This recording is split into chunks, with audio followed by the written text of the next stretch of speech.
या बच्चों तुम इसको ऐसे भी बोल सकते हो कि जो हमने, या फिर तुम ऐसे भी बोल सकते हो कि यहाँ से हमें क्या मिला, जो हमने केस सॉल्व किया वहाँ से x की वैल्यू 5 मिल गई, और केस का इनिशियल कंडीशन क्या था, इसको मान लो हमने 3 बोल दिया, इसको हमने 4 बोल दिया कि तो केस 2 का फाइनल आंसर क्या होगा, ऐसे बोलेंगे ना, फ्रॉम 3 इंटरसेक्शन 4, 3 और 4 का इंटरसेक्शन ले लिया, 3 क्या हमारे पास क्या है, -4 x बिलोंग्स टू क्या हमारे पास, ओपन -4 से 5 क्लोज, इसका और यूनियन, सॉरी x ऐसे लेंगे ना, इसका इंटरसेक्शन 5 के साथ।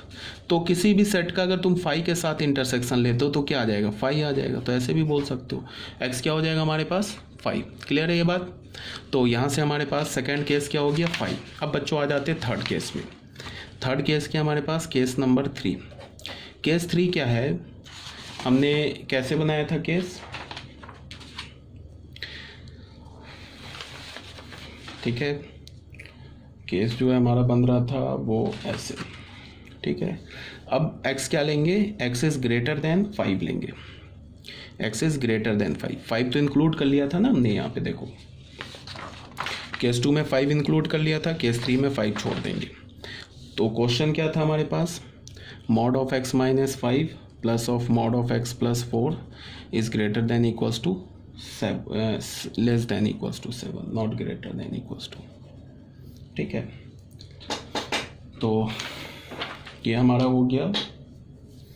तो अब इसको सॉल्व करते हैं। 5 से बड़ा कोई नंबर उठा लिया, 6 उठा लिया, ये पॉजिटिव तो दोनों हट जाएगा, x minus 5 plus x plus 4 क्या हो जाएगा, लेस देन इक्वल्स टू 7। तो क्या हो गया 2x minus 1 minus 7 is less than equals to 0। तो 2x minus 8 is less than equals to 0, तो 2 भी हटा दिया, x minus 4 is less than equals to 0, तो x is less than equals to 4। ये क्या बोल रहा है, ये बोल रहा है 5 से बड़ा, और ये क्या बोल रहा है 4 या 4 से छोटा। तो ऑब्वियस सी बात है इस दोनों का इंटरसेक्शन क्या है 5, ये क्या है 5। तो केस 3 का भी हमारा आंसर क्या हो गया 5।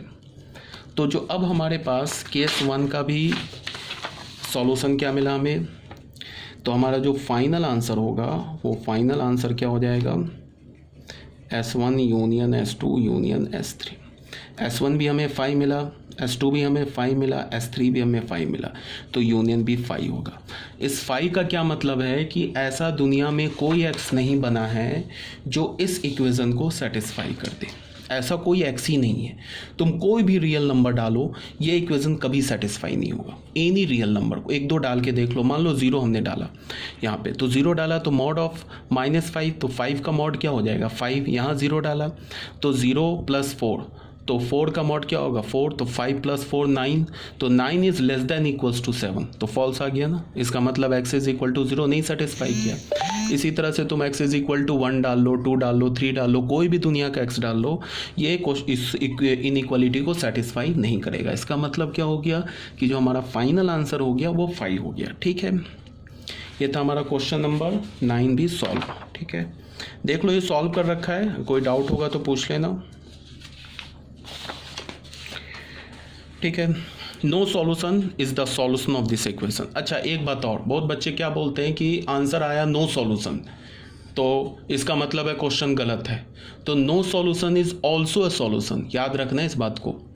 नो सॉल्यूशन भी सॉल्यूशन होता है, क्वेश्चन कभी गलत नहीं होता है, क्वेश्चन में मिसप्रिंट हो सकता है, ठीक है। क्वेश्चन में ऐसा नहीं कि हम क्वेश्चन सॉल्व नहीं कर पाए, मुझसे क्वेश्चन सॉल्व नहीं हुआ तो मैंने बोल दिया क्वेश्चन गलत है, या अगर बोल रहा है कि x का वैल्यू निकालो और x का वैल्यू निकल ही नहीं रहा है तो फिर बोल दिया क्वेश्चन गलत है। अगर x का वैल्यू नहीं निकल रहा है तो x इज इक्वल टू 5 होगा, क्वेश्चन गलत नहीं होता है, ठीक है। अब यहाँ पे याद रखने के लिए मैंने क्या बताया है, रिमेंबर में क्या बोला है, within a case we take intersection and between the case we take union. मतलब क्या बोला है, विद इन द केस क्या होगा, केस के अंदर इंटरसेक्शन लेते हैं और डिफरेंट केसेस जो बनेगा ना उन सब का यूनियन लेते हैं। मान लो कि हमारे पास कोई क्वेश्चन है, उसमें हमारे पास 4 केसेस बन गए, तो 4 केस बने, तो पहला केस जो बनाएंगे तो x का कोई रिस्ट्रिक्शन होगा, इनिशियल रिस्ट्रिक्शन। उसके बाद केस को सॉल्व करने के बाद जो x का वैल्यू आएगा उस x के वैल्यू को और उस x के इनिशियल रिस्ट्रिक्शन का जो इंटरसेक्शन होगा वो केस 1 का आंसर होगा। इसी तरह से केस 2 का आंसर निकाल लेंगे, 3 का आंसर निकाल लेंगे, 4 का आंसर निकाल लेंगे, और उन सारे आंसर्स का जब यूनियन लेंगे तो वो हमारे क्वेश्चन का फाइनल आंसर आ जाएगा। ठीक है, अब बच्चों आ जाओ स्क्वायर रूट इनइक्वालिटी। ये कोई बहुत इंपॉर्टेंट नहीं है, बट फिर भी एक बार देख लो। होता क्या है कि इसका जो कुछ कुछ कॉन्सेप्ट होता है ना, वो इंपॉर्टेंट होता है, क्वेश्चन सॉल्व करने में वो यूज़ होता है। अच्छा, एक बात और, ये जो मैं चैप्टर बढ़ा रहा हूँ ना बेसिक मैथमेटिक्स, बच्चों इसको लाइटली मत लेना। तुम सोच रहे होगे ना कि इतने टाइम लेके इसको पढ़ा रहे हैं, ये बिल्कुल फाउंडेशन है तुम्हारे नेक्स्ट आगे चैप्टर्स का। इनइक्वालिटी सॉल्व करना, स्क्वायर रूट का कंसेप्ट जानना, फिर केसेस बनाना, फिर नंबर्स को समझना, फिर ये सब जो होते हैं ना बहुत इंपॉर्टेंट होते हैं। एक बार तुम अगर जो मैंने अभी बेसिक मैथमेटिक्स में पढ़ाया ये अगर तुम अच्छे से अंडरस्टैंड कर रहे हो तो आगे जो चैप्टर्स आएंगे ना उसमें इस टाइप की इनइक्वालिटीज़ आएगी जिसको तुम्हें सॉल्व करना होगा। वो क्वेश्चन नहीं बोलेगा कि solve this inequality, but question जब तुम सॉल्व कर रहे होगे ना तो कुछ इनइक्वालिटीज़ जनरेट हो जाएगा। तो उसको सॉल्व करने के लिए तुम्हें इनइक्वालिटी तो आना चाहिए ना कि इनइक्वालिटी को कैसे हैंडल करते हैं, कैसे सॉल्व करते हैं। तो इसे लाइटली मत लेना बच्चों, ये इम्पॉर्टेंट है। ठीक है, और ऑब्वियस ये बात है कि देखो तुम लोग को जो मैं पढ़ा रहा हूँ ना, इसको एक बात और याद रखना कि जो भी तुम्हें PDF दे रहा हूँ वो मोर देन इनफ है for board, JEE mains and JEE advance. Board तो बहुत छोटी सी बात है, ठीक है। सिर्फ अगर बोर्ड पढ़ाना हो ना तो बोर्ड के लिए NCERT सफिशिएंट है, और NCERT में कोई दम है नहीं, ठीक है। तो बोर्ड में के लिए तो तुम्हें कोई प्रॉब्लम ही नहीं है करना है, कोई चिंता ही नहीं करना है। तो जो तुम्हें PDF दे रहा हूँ, जो तुम्हें क्वेश्चन सॉल्व करा रहा हूँ, इसे लाइटली मत लीजिए, ये इंपॉर्टेंट है। और जो नोट्स प्रोवाइड कर रहा हूँ PDF के फॉर्म में वो काफ़ी इम्पॉर्टेंट नोट्स हैं, ठीक है। तो अब स्टार्ट करते हैं square root inequality. Square root inequality में क्या कुछ छोटे छोटे पॉइंट्स हैं जो आप ऑलरेडी जानते हो, ऑलरेडी बताया जा चुका है। फर्स्ट पॉइंट में क्या है, for root under A to be defined A is greater than equals to 0। Square root के अंदर कुछ भी लिखा हो, स्क्वायर रूट के अंदर कुछ भी कब लिखा होगा, या तो एक्सप्रेशन लिखा होगा या तो नंबर लिखा होगा। अगर एक्सप्रेशन लिखा है, नंबर लिखा है, तो उस स्क्वायर रूट को डिफाइंड होने के लिए जो स्क्वायर रूट के अंदर लिखा है ना वो या तो पॉजिटिव होना चाहिए या तो 0 के इक्वल होना चाहिए। और स्क्वायर रूट का जो वैल्यू आता है, जैसे मैंने बोला कि रूट अंडर A बोला, तो ये जो A है ना, A या तो ग्रेटर देन इक्वल्स टू 0 होना चाहिए। अगर A लेस देन 0 है तो क्या होगा, फिर ये पूरा डिफाइंड ही नहीं होगा, नॉट डिफाइंड हो जाएगा। और रूट अंडर A का जो वैल्यू आएगा वो भी ग्रेटर देन इक्वल्स टू 0 होता है। इस बात को याद रखना। मैंने अगर बोला कि रूट अंडर X क्या है, तो तुम पहले बोलोगे कि इसको डिफाइंड होने के लिए X को ग्रेटर देन इक्वल्स टू 0 होना होगा। और अगर X is greater than equals to 0 है तो रूट X जो है ना ये भी ग्रेटर देन इक्वल्स टू 0 है, ठीक है। ग्रेटर देन इक्वल्स टू 0 बोलने का मतलब नॉन निगेटिव। नॉन निगेटिव का क्या मतलब, 0 एंड पॉजिटिव, ठीक है। तो ये बात यहाँ पे बोला जा रहा है। फिर रूट अंडर A भी ग्रेटर देन इक्वल्स टू 0 होगा। ये तो हमारा point number 2 and point number 3 जो आप ऑलरेडी जानते हो। अब बच्चों आ जाओ पॉइंट नंबर 3 में, ये भी आप ऑलरेडी जानते हो बट फिर भी मैंने यहाँ पे लिख दिया। इनइक्वालिटी में जैसे इक्वालिटी में हम बोथ साइड स्क्वायर करते हैं ना, स्क्वायरिंग बोथ साइड्स कर देते हैं, ऐसा इनइक्वालिटी में नहीं होता है। इनइक्वालिटी में अगर दोनों नंबर पॉजिटिव है तो आप स्क्वायर कर सकते हो। तो अगर दोनों नंबर पॉजिटिव है और तो स्क्वायर करोगे तो इनइक्वालिटी का साइन चेंज नहीं होगा। अगर दोनों नंबर निगेटिव है और अगर तुम तो भी स्क्वायर कर सकते हो। मतलब क्या है कि दोनों पॉजिटिव नंबर है तो स्क्वायर कर सकते हो, दोनों निगेटिव है तो भी स्क्वायर कर सकते हो। बट अगर दोनों निगेटिव है तो स्क्वायर करने पे इनइक्वालिटी का साइन चेंज हो जाएगा, और अगर दोनों पॉजिटिव है तो स्क्वायर करने पे इनइक्वालिटी का साइन चेंज नहीं होगा। ये बताया जा रहा है। मतलब क्या हो रहा है ये बता रहा हूँ। अगर मैंने बोला A is greater than B बोल दिया और यहाँ तुम्हें दोनों बता दिया, A भी पॉजिटिव है B भी पॉजिटिव है, तो तुम बिल्कुल स्क्वायर कर सकते हो, ठीक है। तो यहाँ से स्क्वायर करोगे तो हो जाएगा A square is greater than B square, equals to है तो भी चलेगा। स्क्वायरिंग करोगे साइन इनइक्वालिटी का चेंज नहीं होगा। अगर मैंने बोला A is less than equals to B है और मैंने बोल दिया A और B दोनों पॉजिटिव है, फिर भी स्क्वायर कर सकते हो, साइन चेंज नहीं होगा। मतलब A square is less than equals to B square होगा। ये ट्रू है, समझ रहे हो बात को। अगर मैंने बोला A is greater than equals to B और मैंने बोला कि A भी निगेटिव है और B भी निगेटिव है, दोनों निगेटिव है, फिर भी तुम स्क्वायर कर सकते हो, कोई प्रॉब्लम नहीं है। बट स्क्वायर करोगे तो इनइक्वालिटी का साइन रिवर्स हो जाएगा। अगर ऐसे लिखा है और दोनों निगेटिव है A और B तो भी स्क्वायर कर सकते हो, तो बट इनइक्वालिटी का साइन रिवर्स हो जाएगा। क्यों रिवर्स हो जाएगा वो ऐसे देखो, मान लो A is greater than B लिखा है और मैंने बोल दिया A is positive B is positive, sorry positive not negative, अगर ऐसे मैंने बोल दिया तो अगर मैंने माइनस से मल्टीप्लाई किया तो इनइक्वालिटी का साइन चेंज होगा। अब अगर ए निगेटिव है तो माइनस ए तो पॉजिटिव है ना, तो यहाँ भी पॉजिटिव आ गया, यहाँ भी पॉजिटिव आ गया। अब स्क्वायरिंग कर दो, माइनस ए का square is less than equals to minus B का स्क्वायर, तो यहाँ से क्या हो गया, A square is less than equals to B square.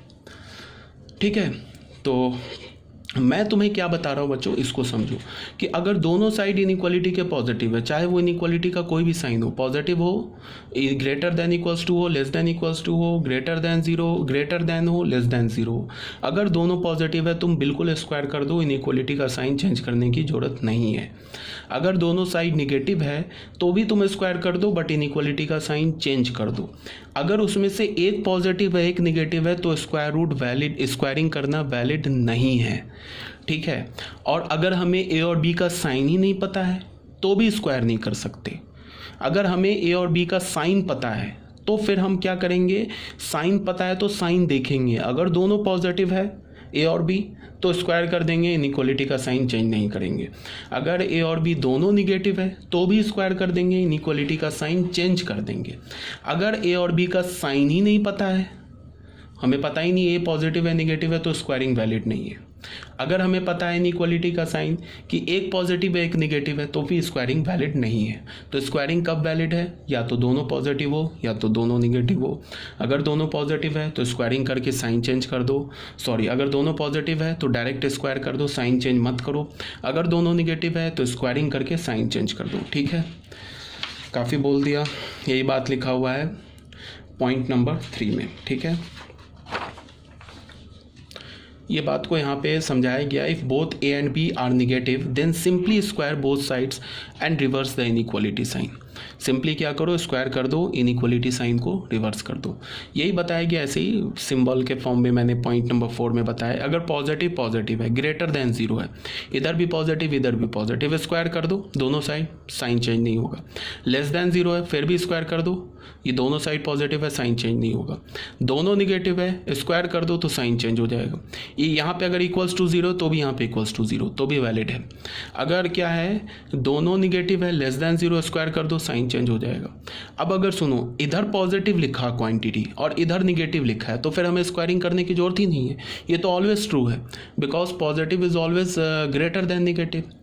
और अगर इधर निगेटिव लिखा है इधर ग्रेटर देन पॉजिटिव लिखा है तो ये तो ऑलवेज फॉल्स है। तो यहाँ से x का वैल्यू क्या आ जाएगा, 5 आ जाएगा, और यहाँ से x का वैल्यू क्या आ जाएगा, ऑल रियल नंबर आ जाएगा। अब यहाँ से x का वैल्यू क्या आएगा, वो तो डिपेंड करेगा ना स्क्वायरिंग करके बाद इक्वेशन क्या बनता है, जो इक्वेशन बनेगा उसी के अकॉर्डिंग फिर x का वैल्यू मिलेगा। ठीक है, तो ये पॉजिटिव लिखने का क्या मतलब है, पॉजिटिव लिखने का मतलब कि कोई एक्सप्रेशन लिखा हुआ है जो x के हर एक वैल्यू के लिए पॉजिटिव है। यहाँ पॉजिटिव लिखने का मतलब कि कोई एक्सप्रेशन लिखा है जो x के हर एक वैल्यू के लिए पॉजिटिव है। अब तुम स्क्वायर कर सकते हो, ठीक है ना। तो स्क्वायर करोगे फिर सॉल्व करोगे, वहाँ से आंसर निकालोगे। और अगर इधर पॉजिटिव है इधर निगेटिव है तब तो कोई स्क्वायरिंग करने की जरूरत ही नहीं है, सीधे x का value all real number, because it is always true. और इधर निगेटिव है इधर पॉजिटिव है, फिर बोल रहा हूँ निगेटिव का मतलब क्या है कि कोई एक्सप्रेशन लिखा है which is always negative for all x, और यहाँ कोई एक्सप्रेशन लिखा है विच इज़ ऑलवेज पॉजिटिव, तो फिर x की वैल्यू हमें क्या मिल जाएगी, 5। आई होप यहाँ तक आपको क्लियर होगा, क्वेश्चन नंबर पॉइंट नंबर 4 तक।